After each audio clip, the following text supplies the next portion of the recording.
அந்த மனு உச்சநீதிமன்றத்தில் லட்டு சர்ச்சை தொடர்பாக சுப்பிரமணியம் சாமி மற்றும் சுப்பாராவ் ரெட்டி உள்ளிட்ட பலர் தொடர்ந்த வழக்குகள் இன்று விசாரணைக்கு வந்தன. நீதிபதிகள் கவாய் மற்றும் விஸ்வநாதன் ஆகியோர் அங்கே அமர்வு இந்த வழக்கை விசாரித்தது.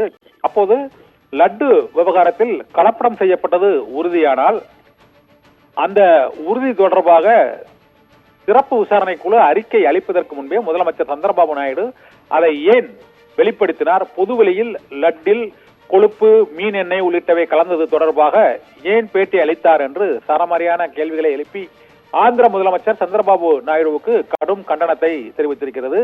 லட்டில் கலப்படம் இருந்தால் அதை உறுதிப்படுத்துவதற்கான ஆதாரத்தை வெளியிட்டீர்களா என்ற கேள்வியையும் எழுப்பியிருக்கிறது. முறையான விசாரணைக்கு உத்தரவிடப்பட்டது எனில் அதை ஊடகங்களுக்கு சொல்ல வேண்டியதற்கான காரணம் என்ன?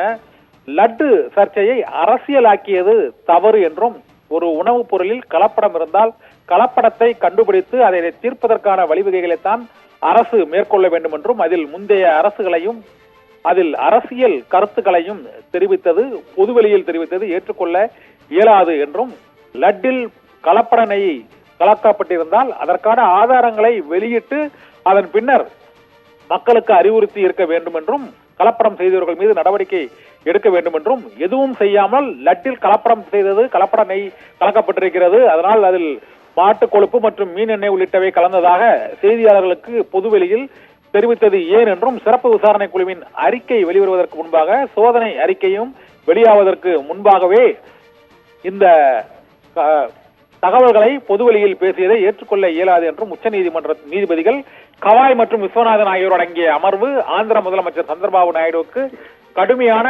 கண்டனத்தை தெரிவித்திருக்கிறது. சரமாரியாக பல்வேறு கேள்விகளையும் எழுப்பியிருக்கிறது. முதல் கேள்வி, கலப்பட நெய் என்றால் அந்த கலப்பட நெய்யை தயாரித்து விநியோகித்த நிறுவனம் எது?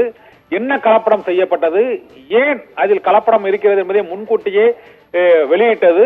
சிறப்பு விசாரணை குழு அறிக்கை வெளியிடுவதற்கு முன்பாக நீங்கள் ஏன் பேட்டி அளித்தீர்கள் என்றும் முன்னாள் முதலமைச்சர் மற்றும் முந்தைய அரசுகள் தொடர்பாக இந்த விவகாரத்தில் தொடர்பு படுத்தி பேசியதை ஏற்றுக்கொள்ள இயலாது என்றும் அரசியல் ரீதியாக திருப்பதி லட்டு விவகாரம் வதந்தியாக பரப்பப்பட்டதற்கு உச்சநீதிமன்றம் கடுமையான கண்டனத்தை பதிவு செய்திருக்கிறது. இது தொடர்பான விசாரணை தொடர்ந்து நடைபெற்று வருகிறது. தஸ்மிமா மனு.